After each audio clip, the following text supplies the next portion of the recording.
안녕하세요. 오늘은 강원도에 사는 주부 여러분께서 소식을 보내주셨네요. 채택되길 바라며 남겨주신 소중한 사항 감사합니다. 여러분들 모두 귀 기울여 주시면 감사할 것 같습니다. 저희 사랑하는 장님의 글에 애정어린 댓글을 많이 남겨주시고 그럼 시작해 볼게요. 음악아 행동해요 사양 채널을 듣다 보면 참 별별 일들이 다 있는 것 같아요. 세상이 돌아가는 걸 보면 나만 기막힌 일을 겪은 게 아니구나 하는 생각도 들어요. 저도 결코 쉬운 삶을 살아온 것이 아니에요. 그래서인지 다른 이야기를 들으며 위로도 받고 내일 살아갈 힘이 생기는 것 같습니다.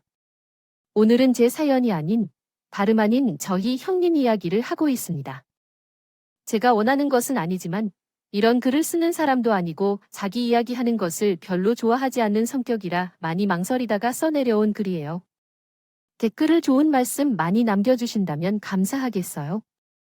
제가 쉬운 삶을 살아온 것이 아니다라고 했지만 경제적으로나 물질적으로 힘들었던 건 아니에요. 우리 집안은 오히려 아버지께서 사업을 하시고 부족한, 없는 풍족한 환경이었어요. 저나 동생이 한 번도 갖고 싶은 것을 갖지 못하거나 먹고 싶은 걸 먹지 못했다는 기억은 없었으니 사실 어떻게 보면 굉장히 행운한 거죠. 그래서인지 어렸을 때부터 친구들이 부러워하곤 했어요. 설정과 이미지, 그리고 정말이지 행복해 보입니다. 오늘도 쓸쓸하게 잠이 든다. 놀러 갈 때면 친구들은 한 번씩 크고 아늑한 전원주택에 사는 우리 집에 놀러 오고 싶어 했고, 어린아이들도 제게서 놀이나 봉사를 받고 싶어 했습니다. 당시에는 젊었기 때문에 그런 관심이 깊었고, 때로는 아버지에게 돈을 더 달라고 조르기도 하고, 친구들에게 돈을 흘리곤 했습니다. 돈을 쓰면 아이들이 즐거워하고 함께 있고 싶어 하니까요. 하지만 집안이 부유하다고 해서 모든 아이들이 정서적으로 행복한 것은 아니잖아요. 사실 어린 시절에는 대부분 외로운 시간을 보냈어요. 동생은 있었지만 어느 정도 커지고 나서는 집에 붙어 있을 일이 별로 없었고, 아버지는 바빠서 집에 거의 없으셨고, 엄마는 업무 중심의 일을 하셨습니다. 예전에 우리를 멀리 떨어뜨렸던 그분이라면 어디로 갔는지 알 수 없어요. 따뜻한 날씨를 선호하셔서 그럼 따뜻한 지역으로 가셨을 거라 추측하긴 했지만 어렸을 적 우리와 함께 박물관 투어를 다녀온 유럽도 가능성이 있겠죠. 어디든지 갔다 오시길 엄마가 기다려진다면? 초등학교 때는 엄마 인형을 껴안고 매일 아침마다 엄마의 말 소식을 기다렸고 어른이 되어 엄마를 미워하면서도 엄마를 그리워했어요. 아직도 기억이 나요. 비가 폭우처럼 쏟아지던 그날 밤 엄마는 술에 취해서 지냈습니다. 엄마 입에서 언제나 짜릿한 알코올 냄새가 났지만 그래서 엄마를 떠올리면 아직도 그 냄새가 가장 먼저 생각이 나요. 떠오르는 동안 그날은 엄마가 매우 엄하셨어요. 그리고 아버지가 무시하고 서재로 들어가려는 도중 엄마는 그의 등 뒤에 대고 고래고래 소리를 질렀습니다. 아, 도쉬는 공간과 틈이 필요하다고 자식들은 언제까지나 갇혀 살아선 안 된다며 엄마가 말했죠. 내 생각을 가긋지 마. 너를 임신해 이렇게 이날까지 이 갑갑한 세상 속에 가두어 둔 것만큼이나 충분했어. 아직도 엄마의 말이 드라마 대사처럼 기억되어 있는 것은 아마 그 속에 제 마음에도 있는 거야. 성인이 된 후에야 알게 된 거지만 엄마는 꿈이란 게 이거고 여행하거나 누구보다 자유롭게 살아가는 건 엄마가 추구했던 삶의 방식이었어. 하지만 이제 아이를 낳고 나니 그 꿈들은 모두 물거품이 되었다. 부모님의 선택으로 저와 동생은 이혼을 선택하셨다는 사실을 알게 되었습니다. 그 결과 누군가의 부재 때문에 우리는 고통스러운 시간을 보내며 자랐습니다. 그 고통은 어두운 그림자처럼 우리를 뒤덮고 그림자가 여전히 떨어지지 않을 어둠으로 남을 것임을 알지 못한 채 성장했습니다. 어른이 된 지금도 그 고통에 시달리며 살았습니다. 어릴 적처럼 돈을 세는 등의 어리석은 행동은 하지 않았지만 여전히 불행했습니다. 말수가 적거나 벨러북이 얻는 것을 모르겠고 어둠을 풍기는 분위기를 미워했기 때문에 사람들로부터 멀리하려는 경향이 있었습니다. 하지만 이 책이 한 사람은 다르게 다가왔습니다. 그 사람은 제 남편이었는데 따뜻하고 자상한 사람이었습니다. 조금은 흔한 단어의 조합이었지만 누구보다도 그 사람을 원했었기에 남편을 만나게 되자 그 매력에 반해버렸습니다. 빠져버리고 결혼까지 일사천리로 진행되었습니다. 연애에 대해 좀 더 이야기하고 싶긴 했지만 부끄럽기도 하고 우리가 다른 연인들처럼 알콩달콩한 연애를 했다고 생각하시면 될 것 같아요. 결혼의 승낙과 결혼 전에 제 아버지가 남편을 반대하실까 걱정했는데 사업하시는 아버지는 경제적인 측면을 항상 중요하게 생각하셨던지라 저희 집과 비슷한 수준의 집에 시집가길 바라시는 것으로 알고 있습니다. 그러나 남편을 만나고 나서 아버지께서 흔쾌히 승낙해 주셨습니다. 잘 살아보라고 말씀하시며요. 남편도 제가 숨을 쉬는 것처럼 아버지에게 인정받는 각오를 한 뒤에는 안도의 숨을 쉬면서 혼인생을 시작하게 되었습니다. 아무튼 결혼 이전에는 친정을 걱정했지만 결혼 후에는 은수댁을 걱정하게 되었는데요. 주변 친구 중 한 명이 크게 수택살이에 되어 윤회한 친구가 있었거든요. 그래서 겁이 났습니다. 혹시나 며느리 취급을 받을까봐 걱정되었어요. 그럼 어떻게 해야 할지 모든 게 많고 겁도 많은 어린 시절이라 괜한 상상만 가득했는데요. 수부모님은 상상과는 달리 정말로 남편만큼이나 좋으신 분들이시고 결혼 후에도 그 모습이 변하지 않으셨어요. 제가 윤가정에서 자랐다는 것을 한 번도 후회한 적이 없고 남편이 이래서 좋은 사람이라고 생각할 정도로 두 분 모두 정이 많고 외로움을 모르시는 분들이셨어요. 물어보고 싶은 게 있으면 뭐든 물어보세요. 어려운 것이라도 알아야 합니다. 어머님과 아버님께서 따뜻하게 맞아주시는 것에 감사합니다. 항상 훈훈한 분위기에서 대화가 오가기는 하지만 그렇다고 해서 마음이 아주 편한 것은 아니었습니다. 어쨌든 제게는 부모님들이라 하니 아무리 잘해주신다 하더라도 마음이 쉽게 열리지 않더군요. 지금 생각해도 그 부분이 마음에 걸립니다. 취약한 성격 탓인지 고순도 채처럼 예민하고 소심한 성격 탓인지 잘 대접하지 못한 것 같습니다. 하지만 이런 성격으로 애들을 가지고 노니 조금씩 변하고 있다고 보이네요. 세월이 흘러가면서 변화한다고 보는 것이 맞을 것 같아요. 저는 현재 미술학원에서 강사로 일하고 있습니다. 애를 낳고 선 직장도 그만두고 얘기였는데 집중했습니다. 그리고 이런저런 부침을 겪다 보니 문득 세계별관에 대한 생각이 들었습니다. 다른 사람을 지나치게 경계했던 선택도 사그라들었습니다. 야 나쁜 자식들을 낳고 배 나온 아줌마가 되다 보니 그렇게 되었어요. 그런데 어느 날 집안에 들어온 식구 한 명으로 인해 제 신경이 잔뜩 곤조서 버렸는데요. 바로 형님이었어요. 형님은 처음 봤을 때부터 굉장히 무리였습니다.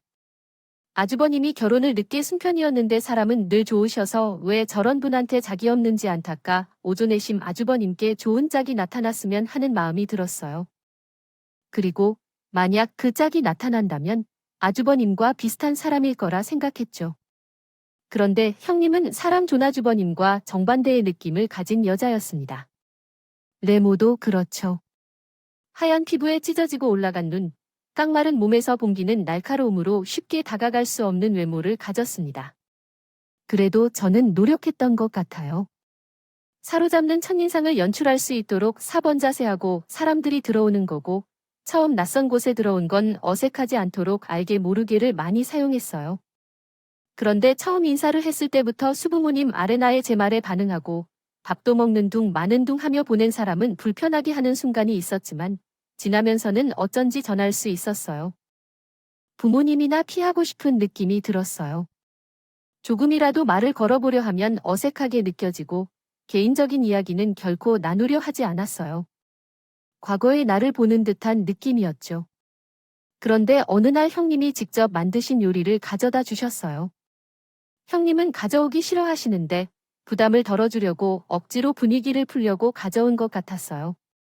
하지만 그것이 화근이었어요. 요리는 형님이 만드신 건데 점점 맛이 괜찮았어요. 감사하다는 표현을 전하고 싶어서 일부러 싹싹하게 설명을 드렸는데 형님이 정색하며 말씀하셨어요. 형님이 그렇게 굴지 않아도 돼. 원래 발이 그렇게 많아 라고 하셨죠. 아무 대답이 없을 때는 그냥 넘어가는 게 좋다고요. 조금 가만히 있어야 해. 왜 이렇게 귀찮게 계속 물어보는 거야? 아, 그냥요. 형님이 예민하신 줄은 몰랐어요. 그런 건 눈치껏 알아차리지 않는 게지. 진짜 짜증나. 얼마나 알밉게 말아 라던지 말로 천냥 빚을 갚는다는 속담도 있잖아. 말을 공손하게 하면 어디가 손해가 되는 거죠? 진짜 뾰족하게 말하는데 순간 우리 사이에 칼처럼 날카로운 말을 꺼내는 건 원래 쉽게 안 바래. 나중에 형님이 예민하다고 사과를 하던가 했지만 이미 상처는 남았어요. 역시 기본이 중요한가 봐요. 형님에 대한 이미지가 바뀌지 않았어요. 결국 시어머니는 나가, 너 알아들어? 제가 너희 집에 잘 산다는 걸 알고 있으니까 예의를 갖추도록 해라고 하시더군요. 그 다음에 귀띔을 받았어요. 저희 친정이 잘 사는 걸 제 입으로 말한 적은 없었지만 아마 주시어머니가 말한 듯 했어요. 그런데 겨우 큰 걸로 절 싫어한다는 게 유치하고 기분이 더럽다고 해요. 정말 형님만이 뾰족한 성격은 제뿐만이 아니라 여러모로 불편할 것 같아요. 정은이가 시집 왔을 때부터 말수가 없기는 써도 둥글둥글한 대하기가 편했는데 첫째 채소 기자는 어렵다 어려워. 내가 이 나이에 며느리 눈치를 타볼 줄 몰라.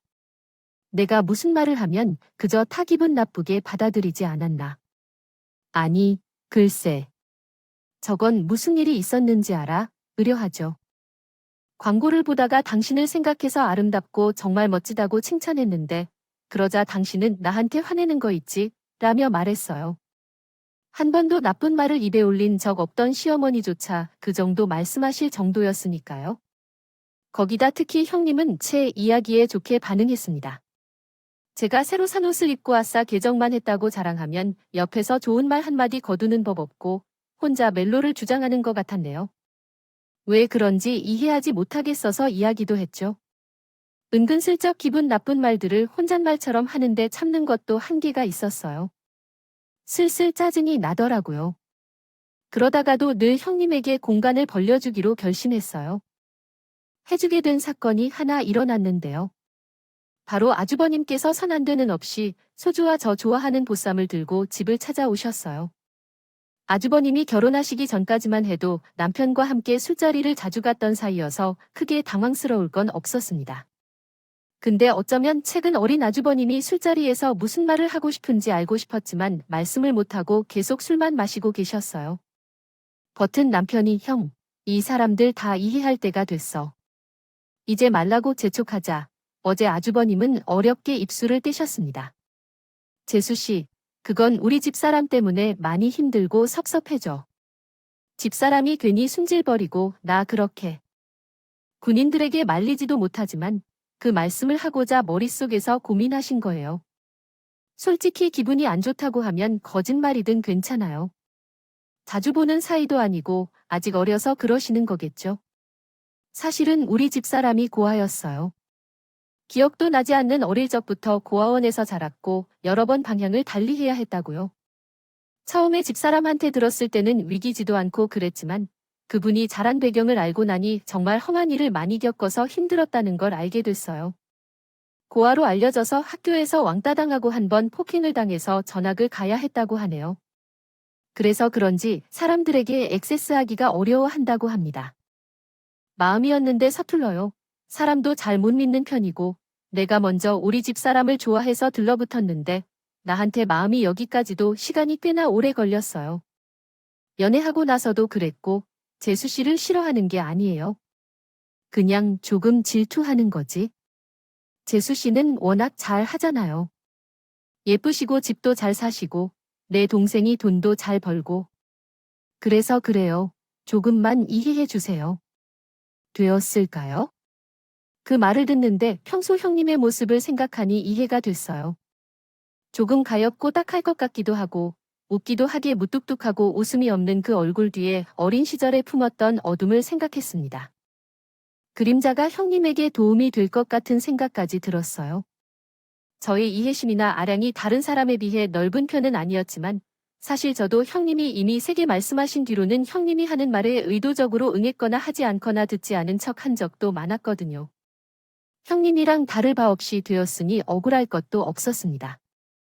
그런데 사람이 신기한 점은 제가 그 사람에게 따뜻하게 대해준다면 그 사람도 조금은 다르게 대하더라고요. 오늘은 아주버님을 통해 제가 형님을 생각나서 사왔다며 화과자를 갖다 줬는데 아무런 답장도 받지 않았지만 고마워라는 문자가 왔더군요. 그 이후로 저도 기분이 좋아져 명절날입니다. 일부러 형님이 좋아하는 음식들을 샀거나 시어머니가 옷을 사러 가는 김에 형님께 뭘 또 같이 사줄까 하다가 은근히 형님이 좋아하셨어요. 알게 모르게 배려도 많이 해주었죠. 손이 많이 가는 음식은 제가 더 만든다거나 하는 식으로 했더니 형님도 살고 있던 가시를 좀 누그러뜨리더라고요. 그러나 인생이 괜찮게 풀리게 하려 하면 머리가 다른 쪽으로 아파오기 시작했어요. 형님 이야기와는 비교도 안 될 정도로 힘든 일이 생겼는데 바로 남편의 사업이 망하면서 인생이 내리막길을 걷기 시작한 거예요. 남편은 당시 회사를 나와 꽤나 큰 포부를 가지고 사업을 시작했습니다. 저는 아이를 키우느라 바쁘니 남편을 그저 집에서 내주했어요. 그런데 어느 날부터 남편이 술을 먹고 들어온 날이자 짐실에 나를 불러내며 이야기했다. 여보, 다 나 때문이야. 아, 그게 무슨 말이야? 알아듣게 말 좀 해봐. 끝났어. 우리 다 끝났다고. 남편은 얘기하며 빚이 정확히 얼마인지 말했고 나는 빚의 액수를 듣자마자 기운이 패딩되었다. 늘 유복하게 살아온 나에게 경제적으로 이런 어려운 상황에 처한 것은 처음이었다. 무슨 난처한 상황인지스럽기도 하고 남편이 무너져가는 것을 지켜보며 막막하기도 했다. 급박하게 얼굴이 왔다 갔다 했다. 내가 곧바로 아버지에게 전화를 걸었다. 이럴 때에는 친정이 도움을 청하는 게 좋다. 맞다고 생각했어요. 다행히 아버지께서 사업하다 보면 그럴 수 있다며 오히려 남편을 다독여 주셨고 큰 돈을 빌려주셨습니다. 그리고 남편은 아버지에게 무릎을 꿇고 감사한 말을 했어요. 그런데 남편은 그날 그러더군요. 장 넓은 은혜를 갚기 위해서라도 어떻게든 다시 회사를 일으켜 보겠다고 했죠. 다시 사업한다고 가니 부정적인 생각이 먼저 들어 무조건 남편을 말고 나갔었습니다. 여보, 다른 것을 생각해보자. 사업은 이제 그만하고 차라리 안정적인 직장에 들어가자. 우리 아버지 밑에서 일하던가. 하지만 남편은 굽히지 않아 몇 날 며칠 자료까지 만들면 설득했습니다. 남편이 간곡하게 설득하자 제가 몇 번은 결국 따르게 되었습니다. 한 달 전에 남편과 역할을 교체하게 되었습니다. 서로 냉정해 보이지만 남편의 의견에 따라 행동하기로 결정했습니다. 일단 남편이 바라는 것은 자신의 회사를 다시 세우는 것이었고 그렇기 때문에 저는 뭔가 도울 수 있는 방법으로 나서는 것이 좋겠다고 생각했습니다. 제가 잘 될 것이라고 자신 있게 말했지만 당시 남편은 자존심이 상처받은 상태였고 혼자 있을 때는 손톱을 물어뜯는 등 불안한 모습을 보였습니다. 그러한 남편을 걱정했기 때문에 함께 회사로 출근하여 밤새도록 일하기 시작했습니다. 처음에는 어떻게 잘 수 있을까 고민이 되었지만 남편의 가르침을 받으며 배우고 성장할 수 있었고 결과적으로 일을 해내는데 도움이 되었다고 생각합니다. 이러한 경험을 통해 나름대로 잘 해냈다고 생각합니다. 우리 지금 할 수 있는 일을 하자. 우리가 성공하는 모습을 보여주는 것이 자랑스러운 부모가 되는 길을 걷자. 남편은 그렇게 말하며 나를 붙잡아 주었고 나도 남편의 말에 동의했습니다. 우리 아버지가 열심히 일해 동생과 나를 먹여 살렸던 것처럼 나도 남편을 따라 열심히 일해 자녀에게 잘 되는 모습을 보여주고 싶었어요. 마음은 힘들지만 몸은 지쳐가고 성취되지 않는 일도 많았기에 여러 차례 힘들었죠. 아마 이 시기는 인생에서 가장 힘든 시기일 것이며 어렸을 적 엄마를 잃고 자란 아이로서 어떤 모른 셈 치고 무심했던 청소년 시절에 쓴 현실을 알면서 막막한 미래를 맞이하려 했지만 그 힘든 과정을 겪는 것은 다르게 깨달았습니다. 그러던 어느 날 아버님과 형님이 내외가 회사로 찾아와 주셨어요. 나는 너무 반가웠어요. 명절날도 이런 일로 바빠서 못 갔던 적이 많았거든요. 두 사람이 반가운 인사를 주자 반가움이 물씬 들었습니다. 그러나 대화를 하면서 형님의 말들이 이상하다는 느낌이 들었어요. 형님, 아주버님 잘 지내셨어요? 라고 묻자 아, 여기까지 와주셔서 감사해요. 라며 대답하시더군요. 그러면서 너무 멀리 와서 고생했나 봐. 쓸쓸해 보인다. 많이 고생했나 봐요. 라고 덧붙였더라고요. 분명히 걱정을 하는 것 같지만 계속해서 가볍게 대화를 나누시려는 느낌이 들었어요. 입꼬리가 묘하게 올라가는 모습이 자꾸 눈에 띄었습니다. 처음에는 힘들었지만 이제는 괜찮아요. 형님께서 걱정해 주셔서 감사해요. 아, 사무실이 이렇게 좁다. 일을 하는 것이 어렵네요. 그래서 이후에는 안 될 것 같아요. 직원이 많지 않아서 괜찮은 편이에요. 그래서 다행인 것 같긴 하지만 동사도 안 되고 사업이 망하고 얼굴에 주름이 산 것처럼 자글자글해졌어요. 사람이 고생하면 폭삭 늙는다는 말이 있잖아요. 얼마나 힘들었을까요? 부산이라? 아니에요. 주름은 농담이었을 뿐이에요. 말이든 농담이라 얘기했었지만 형님이 돈 얘기를 계속해서 하며 내려놨어요. 그때서야 그분이 여기 오신 목적을 알았습니다. 가짜 명품 옷으로 구두쇠를 당한 척하는 것은 그것들이 치그럽게 등장했을 때부터 알아채야 했는데 그러나 난리가 났어요. 기분이 매우 안 좋은 상태에서 형님을 물끌듯이 쳐다보고 있었는데 아주버님은 분위기를 변화시키기로 생각한 것인지 급히 한 끼 식사를 할 겸해서 우리를 고급 초밥집으로 데려갔습니다. 가고 싶지 않았지만 아주버님의 표정을 보며 이를 감수했지만 그곳은 역대급이었습니다. 진정한 진짜가 있는지 제대로 느낄 수 있었죠. 큰 소리로 회갑이라서 못 먹겠다며 그 퀄리티가 낮다고 지적하는 녀석이 제대로 구려진 것은 그곳에서 사실을 맛볼 수 있었어요. 난 정말 창피했던데 아주버님을 따라오려 노력했고요. 아주버님은 2배로 치열하게 행동했습니다.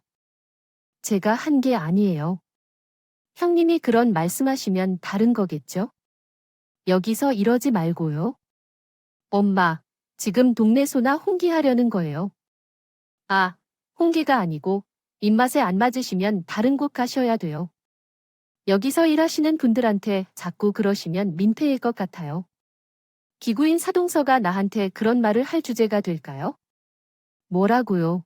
주제라뇨? 이 밥도 우리한테 얻어먹고 있잖아. 그럼 여기서 누가 위고 있고 엔진이 정해진 거 아니겠죠? 동석, 이거 사실 수 있겠어요? 왜 형님이 재수 씨에게 그런 말을 하는 거죠?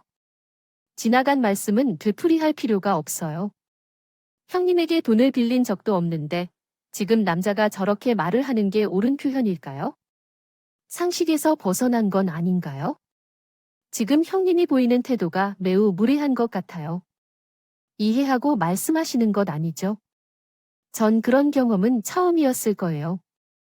손이 부들부들 떨리고 얼굴이 홍당무처럼 붉어져 있었는데 혹시 아주버님께서 말리지 않았다면 그 여자 머리를 찢어내고 있었을 겁니다. 남편도 달랐는데 정말 그렇게 심하게 담배를 피운 적은 처음이었어요. 혼자 그렇게 진솔하게 말씀드는 게 되게 어색하네요. 처음에는 남편과 처음 헤어진 후 정신적으로 어려운 시기였습니다. 그럼에도 불구하고 쉽고란 사람에게 비난을 받을 줄 알았을 때 정말 당황했습니다. 그러나 이상하게도 그날 이후로 도끼와 같은 다른 사건들이 모두 연결되어 있는 것인지 느껴졌습니다. 남편과 저는 전보다 더 열심히 일했습니다. 때때로 형님을 회상하면 자연스럽게 우러나오는 생각에 버티고 버텼습니다. 다행히도 세월이 흐르며 고생은 고개를 떨고 지나가는 과정에서 점점 나아지기 시작했습니다. 점차 앞이 보이기 시작했죠. 이렇게 한 발자국씩 나아가던 어느 날 슈 어머니로부터 전화가 왔습니다. 그냥 평소처럼 인사 전화일 줄로만 생각했죠. 알겠어요. 그게 아니었어요. 준 씨가 전화를 받지 않아서 너한테 있다고 했어요. 우리 둘이 이미 같이 있어요. 어머니, 지금 쉬고 계시는 거예요. 아, 그래요. 어머님, 무슨 일이세요? 목소리가 안 좋으세요? 그래서. 아, 아가야, 어떻게 좋으니 찾아와. 집을 나가신다는데. 형님이 집을 나가셨다고요. 어떤 일이 있었냐면 남편이 초밥집에서 있었던 일을 어머니한테 눈치 없이 말했다고 해서 그렇더라고요. 그러자 어머님께서 그 말을 듣고 화를 내셔서 형님을 불러 그게 무슨 일이냐고 다그치자 하셨다고 합니다. 형님은 자신이 무엇을 잘못했는지 모르는 채 시어머니의 이야기를 듣다가 아주버님과 대판 싸우고 연락도 끊고 잠수를 탔다고 하더군요. 내가 몇 마디 했다고 그를 털어놓으라는 게 뭘까요? 정말 속상하네요. 그런 소리만 들었다고 집을 나간다는 게 어떻게 말이 되나요? 사람 좋은 아주버님이 왜 형님 같은 분과 결혼하신 건지 정말 의문스러워요. 아주버님은 분노로 지경을 넘으셨습니다. 시어머님이 곡소리를 내지르고 그때 저는 마음이 복잡해졌습니다. 형님이 이혼을 결심하셔서 얼굴 안 보게 된다면 좋을 일이었겠지만 그런데 아주버님을 생각하면 불편하네요. 마침 시어머니가 전화를 받자마자 설레 기운이 없군요. 좋아진 나에게 남편이 다가왔고 그에게 전달했던 이가 바로 시어머니였으며 그와 통화를 시도했습니다. 통화가 끝난 후 남편과 이것저것 이야기를 나누던 중 그날 밤에 이상한 일이 벌어졌습니다. 아직도 그날 초인종 소리를 잊지 못합니다. 눈이 감겨질 때에 갑자기 띵동 소리가 들려왔어요. 사람이 없어서 처음에 잘못 눌린 줄이라고만 생각했지만 뭔가 기분 상태가 이상해지자 형님인 듯한 목소리가 나를 불렀어요. 문을 열어보니 아무도 없고 그 형님이라 소리 나는 사람은 찾을 수 없었습니다. 그 형님은 술에 취해 나를 불렀고 이 모든 게 술 때문에 이렇게 된 거야 라며 땀을 흘리며 이상한 이야기를 시작했습니다. 모르겠어요. 흐트러진 말을 하는지도 계속해서 불행거리고 주사는 더 심해졌습니다. 그이가 나에게 무슨 일을 했는지 모르겠어요. 너만 없었으면 이런 상황은 아니었을 텐데 너 때문에 괴로워. 형님, 재벌 가이세요. 왜 저한테 와서 그러시는 거예요? 몇 번을 말해도 소용없었어요. 남편이 화중으로 형님을 쏘다가 갑자기 아주 선생님이 전화를 걸었고 아주 선생님을 기다리는 동안 형님은 더 나아가 살기 어린 은비책에 물온의 욕설을 퍼부었어요. 결국 아주 선생님은 형님을 끌고 데려갔지만 형님은 아주 선생님 손에 끌려가면서도 저에게 중지손가락을 치켜줬어요. 들었어요. 대체 왜 그렇게 나를 미워하시는 건지요? 아무래도 고아이고 불쌍하게 살아왔다 하더라도 나는 그분을 대우로 썼는데 형님께 잘해준 세월이 그렇게 눈물나게 후회된 적은 처음이었어요. 앞으로 받지 말라고 한 거다. 남편이 형님이 갑작스럽게 집 방문한 이후로 형님이 완전히 이상한 사람으로 생각되어 있는 게 저한테 해를 끼친다는 건 모르고 전화도 문제도 다 차단하라고 했습니다. 저도 그렇게 했고요. 솔직히 무서웠습니다. 가끔씩 자려고 누웠을 때 형님이 붉은 눈으로 절 무섭게 노려보며 하는 말들과 살게 참 큰 빚 같은 것들이 잊히지 않았어요. 다행히 아주버님께서 제지시킨 것 같습니다. 형님께 드리는 이 편지는 너무 조약스럽게 쓰지 않았을까요? 때때로 이다가 오하거나 사람이요. 가시면서 마음이 가슴이 두근거리며 설레게 됐습니다. 그렇게 형님과 연락이 끊겨가나 조발은 그리고 나는 없어져서 저희는 각자 나름대로의 삶을 살아왔습니다. 회사가 급속히 성장하며 조금씩 마침내 거의 모든 빚을 갚아가고 생활도 안정을 찾아가며 나아졌어요. 무엇보다도 나와 남편이 이루어낸 것에 뒤처지는 생각이 들면서 기쁨을 느끼며 그 시기를 견디어내야 했던 것을 깨달았습니다. 아마도 그 어려움이 없었더라면 이런 기쁨도 맛보지 못했을 거예요. 남편도 큰 기쁨을 느끼며 휴가를 다녀오고 싶다고 말하며 고생에 대한 보람으로 가족 여행 티켓을 선물해 주었습니다. 휴가를 즐기는 도중에 떨어지고 그리고 즐기는 동안 명절이 점점 다가왔어요. 그곳에 못 갔다는 게 더해졌지만 가야만 했어요. 하지만 형님이 떠올라서 기분이 깨졌습니다. 형님을 한 번도 보지 못했기 때문입니다. 하지만 형님은 별개로 계시는데 시간이 조금 지나서 괜찮을 것이라 생각했습니다. 무엇보다 피할 이유가 없었기 때문에 남편과 선물 세트를 가지고 시댁으로 향했습니다. 그런데 도착해보니 형님은 없고 아주 건강한 입만 계셨어요. 형님이 오지 않으셨습니다. 아, 그럼 오늘은 쉬어야겠네요. 형님이 이란을 많이 마셨는데 아버님은 그를 걱정하느라 형님을 집에서 나가라고 말했습니다. 형님이는 아버님께서 멋진 웃음을 짓고 집에서만 있기만 하면 답답하다며 나간다고 했어요. 형님은 예전에 결혼 후 아버님의 돈으로만 살았던 사람이었는데 갑자기 직장을 나간다고 하며 아버님의 표정이 어두워 보일 정도였어요. 형님은 아버님에게 말하기 어려운 고민이 많다고 했습니다. 나중에 술을 한 잔 마시면서 얘기할 때 형님이 돈 문제로 사치를 부리기 때문에 잔소리를 조금 했더니 그래서 돈을 벌어서 사겠다고 하더라고요. 아버님은 형님이 사회생활을 하고자 한다는 것을 알게 되며 도움을 주셨습니다. 이미 있을지도 모르겠다며 씁쓸한 웃음을 짓으셨어요. 중간 아주머님은 참 딱해 보이셨습니다. 저도 형님에게 당한 게 많지만 같이 산 나, 주거님은 어찌했을까요? 그래도 이야기는 절대 안 보내신 걸 보니 아직 마음은 남아 있으신 것 같았습니다. 남편은 옆에서 이유 말은 알렸지만 저는 다른 부부관계에 대해 섣불리 말을 꺼내면 안 될 것 같아서 그날은 입을 다물고 있었어요. 그런데 형님 상태는 점점 이상해졌어요. 갑자기 연락이 와서 자기가 새 회사를 다니기 시작했는데 거기서 벌써 승진을 했다는 이권인 말로는 거짓말을 하는데 그런 거짓말을 뻔뻔스럽게 하더라고요. 심지어 거기에 자기는 남편 돈으로 먹고 산다는 가정조가 있다는 줄 아세요? 그들과는 수준이 다르다고 말해서 회사 자랑을 한참 늦게 했더군요. 전화를 끝내고 형님이 언급한 그 회사를 찾아봤는데 전혀 자랑할 만한 회사도 아니었다고 생각했습니다. 그래서 매번 전화할 때마다 대꾸할 가치도 없었거나 그냥 무시했습니다. 그러나 그러한 일로 화가 난 것인지 시어머니의 생신에 술을 너무 마셔서 그날은 저도 완전히 통제를 잃었습니다. 남편은 차를 주차하고 있었기 때문에 제가 문자로 집에 들어가게 되었는데 그런데 시어머니는 제가 안 도착했다고 생각하고 계셨어요.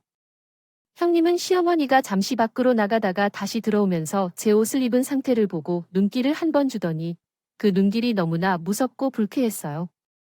간뜨기는 장마철이라 습기가 많았고요. 형님은 째면서 불편한 느낌이었다.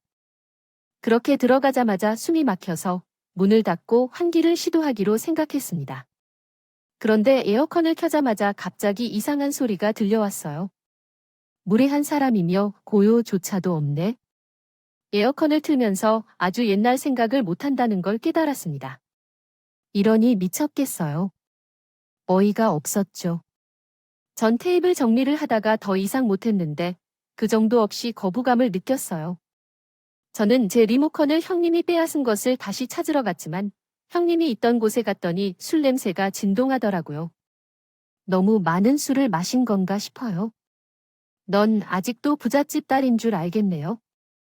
너, 나를 무시하지 말라고 해서 나를 무시하지 말라고 내가 어디서 무엇을 하고 있는 줄 알아? 나는 엄청 큰 회사에서 일하고 있어. 이 남자는 아무리 잘난 체를 하려 해봤자 그때는 작은 구멍가게에서 일하는 것밖에 안 된다는 차이를 알아들을 수 있겠지. 우리 가문의 유산은 이이려나? 웃기는 소리를 하며 술까지 마시고 있었어요. 추태를 부렸으나 이제는 참을 수가 없었어요. 그날 형님은 시어머니에게 한참을 보인 날이었지만 마음이 풀리지 않았어요. 그래서 며칠 동안 고민을 하고 있었는데 오랜만에 아버지를 만나게 되었더니 저도 모르게 말이 쏟아져 나오더군요. 이상하게 그날은 눈물까지 터져버렸어요. 아버지는 한참을 가만히 제 말을 듣고 있었다. 듣자마자 정색이 좋지 않아 보였어요. 그리곤 5가지 충격적인 발언을 하셨는데 순간 망치로 머리를 맞은 것 같았습니다. 나는 그 회사와 오랜 거래를 해온 고객인데 현실이 기껏해선 몰랐던 사실을 듣게 되었습니다. 그 사실은 아버지의 회사가 형님의 회사와 거래를 했던 것이었고 그 사실을 몰랐지만 제게 회사 자랑을 해주시는 분이셨습니다. 형님 또한 아주 존경받는 분이셨던 것 같아요. 조심스럽게 아버지께 한 가지 부탁을 드렸어요. 아버지의 회사에서 잠시 도움을 주어 일을 할 수 있도록 허락을 얻고 싶다고 말했어요. 어차피 지금 회사에는 제가 없어도 남편이 있으니 잘 운영될 것이고 무엇보다 그때 복수심이 불탄 것을 참을 수 없었어요. 그렇게 하고 싶은데요. 아버지, 한 번만 도와주세요. 다행히 아버지는 제 교육을 아실 듯하여 고개를 끄덕이며 허락해 주셨습니다. 매일 회사 일상을 기록하고 올리는 형님을 마주치는 정도라면 더 이상 제게 함부로 골지 못할 것 같았습니다. 그리고 몇일 동안 아버지의 회사에서 근무하다가 일부러 형님의 회사 대표 미팅에 참석했어요. 가기 전까지만 해도 놀랄 만큼 형님의 얼굴을 생각하니 괜스레 심장이 더 뛰더라고요. 웃기게도 형님은 그날 아침에도 제 회사 일상 사진을 SNS에 업데이트했습니다. 그 사진을 유심히 보고 나서 아버지의 손을 잡고 형님의 사무실로 향했습니다. 음악가 회사 대표님과 미팅을 하는 동안에도 전후로 형님을 찾았습니다. 그런데 자리를 못 찾았어요. 설마 오늘 휴가라도 낸 건 아니겠죠? SNS에는 그런 소식이 없었는데 두근거리는 마음을 속으로 삼키며 눈으로 다시 찾아봤어요. 하지만 타이밍도 기가 막히죠. 미팅이 끝나고 나오는데 대표실 앞에서 결제를 받으려는 형님과 마주쳤습니다. 제 아버지를 보고 계신 형님 눈이 동그랗게 커지고 손이 덜덜하는 것 같았어요. 형님 여기서 만나요. 하니 형님이 물으셨어요. 무슨 일이야? 이분은 우리 거래처 사장님이 50대 아버지께 문의하신다고 해서 꾸나요. 여기 사장님이 딸이신 걸 알아요. 아버지께서 번갈아 저와 사장님을 쳐다보셨는데 안색이 어렵다는 느낌을 받았어요. 제가 딸이라는 사실을 누구보다도 먼저 이해하고 있었죠. 형님이 혹시 거짓말이었나 의심해봤지만 거짓말쟁이가 아닌 것 같았어요. 형님의 표정이 찌푸려지고 계신 걸 보고 말을 꺼낼 기회를 놓쳤어요. 그때 저는 마음이 조급해졌지만 신경 쓰지 않으려고 했어요. 마침내 형님의 어깨를 가볍게 치고 당당하게 나가버렸습니다. 형님의 사업 잘 되길 바라며 한마디 남기고 떠나니 마땅히 인사를 드리기 어려운 불편한 느낌이 들었습니다. 형님, 저희 가족이 잘 산다는 소식 듣고 인사를 전하려고 하지만 말이 되돌아버리고 말았어요. 알지도 못하는 회사명까지 있는데 저가 여기 나타날 줄 상상조차 못했겠죠. 그렇게 모든 일을 끝낸 후에 나머지는 어떻게 그런 사람을 한 가족으로 견디고 살아있냐고 말씀하셨는데 자도 어떻게 그랬나 싶어 씁쓸한 얼굴로 아버지와 마주 앉아 고개를 끄덕였습니다. 공교롭게도 아버지가 입김을 보신 것은 아니었지만 아주 막님에게 듣기로 몇 달 뒤 형님이 회사에서 해고당했다고 하더라고요. 평소에 그러셔도 잘 일만 하는 이유는 안 봐도 확답했죠. 하지만 이런 일이 있고 시간이 많이 지난 후에 형님께서 한 통의 전화를 받았습니다. 형님이 이절 만나고 싶다고 하더군요. 저를요. 왜냐하면 쌓인 감정이 있어서인지 저도 날카롭게 말이 나갔지만 형님은 꽂고 시절을 보기를 원했습니다. 처음에는 몇 번은 나가지 않았지만 굳이 우리 집 앞까지 찾아와 만나자고 졸랐기에 그래 한번 보자 싶어 어쩔 수 없이 밖에 앉아 있었습니다. 형님은 저를 보자마자 죄인처럼 고개를 푹 숙였어요. 찾아보지도 못하고 안절부절하더니 떨리는 목소리로 말을 이어 나갔습니다. 미안해 종석, 왜 이제 와서 사과하시는 거야? 내가 사실 동사에게 열등감이 좀 있었어. 동사는 몰랐겠지만 나는 그것 때문에 안타까운 게 레고아이고 동서가 그걸 이해하는 것도 수치스러웠어요. 너무 힘들었어. 동양에서 온 대인처럼 느껴졌고 동사는 늘 잘하는 척하고 어른에게 기쁨도 잘 전해줘야 했어. 샤머니만 하더라도 동사가 더 좋아 보였어. 그래서 너무 지나치게 했더니 더 못되게 굴었었지. 그럴 필요 없었는데 이젠 그때 내가 어떻게 책임을 물어야 하는지 괴로웠어. 처음으로 사과해준 형님이 엄청 창피스러워 하셨는데 형님에 대해 아주 부드러운 말씀하신 과거를 들으니 당시 형님에게 느꼈던 감정이 떠올랐어. 그 감정을 다시금 느끼게 된 거야? 물론 형님을 다시 갑자기 가여워하지 않았지만 당신은 그때처럼 연민을 느끼지 않았습니다. 다만 시간이 지나면서 나주가 조금씩 밀쳐내고 반성하고 싶은 마음을 믿게 되었습니다. 사실 이런 마음이 생긴 계기가 있었는데요. 어머님께서 상황이 좋지 않아지십니다. 저희에게 금전적 도움을 요청하셨는데 저희가 기꺼이 도와주게 되었죠. 어차피 남편의 혈육이었고 일전에도 좋은 대접을 받았던 분이셨기 때문에요. 어머님은 장애를 가진 분이었지만 양해를 바라는 말씀을 하지 않았기 때문에 감사한다며 저희 부부를 극진히 잘 대해주기 시작했습니다. 처음에는 자존심이 상할 것 같았지만 나이가 들어서 그런지 오히려 고마워하는 말씀을 하셨어요. 제가 아이를 낳아 성격이 달라졌다고 생각하면서요. 형님도 그런 듯 했습니다. 지금은 형님에 대한 나쁜 감정은 많이 없어졌어요. 세월이 흐르면서 그런 감정들도 이상하게 흐릿해지더라고요. 하지만 사람의 마음에는 지옥이 있다고 하죠. 사실 생각해보면 형님도 나도 서로 아픈 것을 보듬으며 끌어안고 좋은 관계로 지낼 수도 있었을 텐데 그러지 못한 것이 안타깝기도 하고 그렇습니다. 집안은 부유했지만 나 또한 불행하고 어려운 어린 시절을 보냈기 때문에 결코 행복하게 자랄 수 없었는데 그래서 처음 형님이 고아라는 이야기를 들었을 때 마음이 가는 것이었죠. 아쉽게도 이 제3세기를 끝마칠 타이밍이 된 것 같네요. 살 쓰기 전에는 많이 걱정도 되고요. 망설임이 있었지만 실제로 글을 쓰고 나니 시원하고 좋았습니다. 지금까지 저의 이야기를 들어주셔서 감사합니다. 여러분 주변에 혹시 과거의 사람처럼 질투심이 많은 분이 있다면 조금은 조심하는 것이 좋을 것 같습니다. 주심에서 나쁠 것은 없잖아요. 마지막으로 모두 무더운 더위 조심하시고 언제나 건강에 신경 쓰세요. 여러분의 마음속에는 삭제하지 않고 감사와 평안이 많이 자리하기를 진심으로 기도하겠습니다. 감사합니다.